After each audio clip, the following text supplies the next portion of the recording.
الدين النصيحة. Parmi les causes de la droiture et de la fermeté dans la religion, tout d'abord, le fait d'invoquer Allah tabaraka wa ta'ala. En effet, parmi les doigts du prophète alayhi salatu wassalam, ô toi qui fais changer les cœurs, garde mon cœur dans ta religion. Et il a été rapporté que le prophète alayhi salatu wassalam invoquait de la sorte en abondance. Et si le prophète alayhi salatu wassalam lui-même faisait cette dua en permanence, qu'en est-il des autres? Et cette dua aussi, elle renvoie à la sincérité dans l'adoration, puisque l'invocation c'est l'adoration, comme le prophète alayhi salatu wassalam l'a dit, et l'adoration n'est valable que si elle est vouée exclusivement à Allah tabaraka wa ta'ala. Parmi les causes de la droiture et de la fermeté dans la religion, le fait d'assister aux assises de science. En effet, le prophète alayhi salatu wassalam a dit, celui à qui Allah azza wa jal veut du bien, il le rend savant dans la religion. Et c'est par la science que l'on repousse les ambiguïtés et les passions, shahawat. Parmi les causes aussi de fermeture et de droiture dans la religion, le fait d'avoir une bonne compagnie, de choisir ses amis et ses fréquentations. En effet, le prophète alayhi salatu wassalam a dit, l'homme est à l'image de la piété de son compagnon, faites attention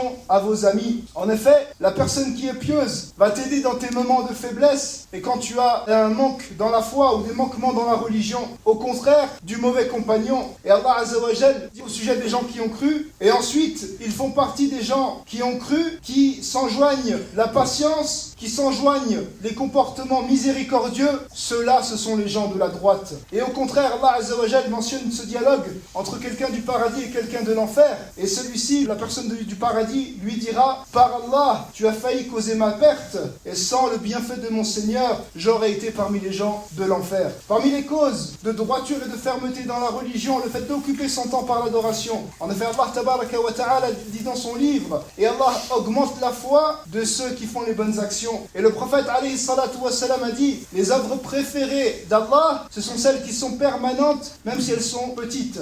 Ici, on voit l'importance de faire des œuvres, même si elles sont petites, mais d'être régulier, de les faire en permanence. Réciter un verset, faire une dua, faire du dhikr de manière permanente, même si c'est quelques minutes. Et dans un autre hadith, un hadith qudsi, la parole d'Allah tabaraka wa ta'ala qui est rapportée par le prophète, mais qui ne fait pas partie du Coran, le prophète alayhi salatu wassalam a dit qu'Allah azza wa jal a dit, ô enfant d'Adam, consacre-toi à mon adoration, et je remplirai ton cœur de richesse, et je comblerai tes besoins. Si tu ne le fais pas, je mettrai des occupations dans ton cœur, et je ne répondrai pas à tes besoins. Et l'adoration est diverse. La lecture du Coran, invoquer Allah azza wa jal, faire le rappel d'Allah, prier, faire des aumônes, faire le bien envers les gens, être bon envers ses parents et envers sa mère. Et faites attention au temps qui n'est pas occupé, comme disait un salaf, si tu n'occupes pas ton âme, alors elle sera occupée par le faux, et si tu n'occupes pas ton âme par l'obéissance, alors ton âme sera occupée par les péchés. Parmi les causes aussi de fermeté et de droiture dans la religion, le fait d'être humble. Le prophète sallallahu alayhi wa sallam a dit, personne n'est humble sans qu'Allah l'élève. Celui qui voit qu'il n'est rien du tout, qui voit que ses œuvres sont négligentes, que ses œuvres ne valent rien du tout, alors celui-là ne sera pas ébloui par sa propre personne. Et celui-là, peut-être qu'Allah azza wa jal va l'élever, et celui qu'Allah azza wa jal va élever, il va le préserver et il va prendre soin de lui. Et parmi les causes de droiture et de fermeté dans la religion, le fait d'être reconnaissant envers Allah tabaraka wa ta'ala pour la guidance. Car à chaque fois qu'on est reconnaissant envers un bienfait, Allah le préserve et l'augmente, et ainsi on peut préserver sa religion et être droit dans la religion d'Allah tabaraka wa ta'ala.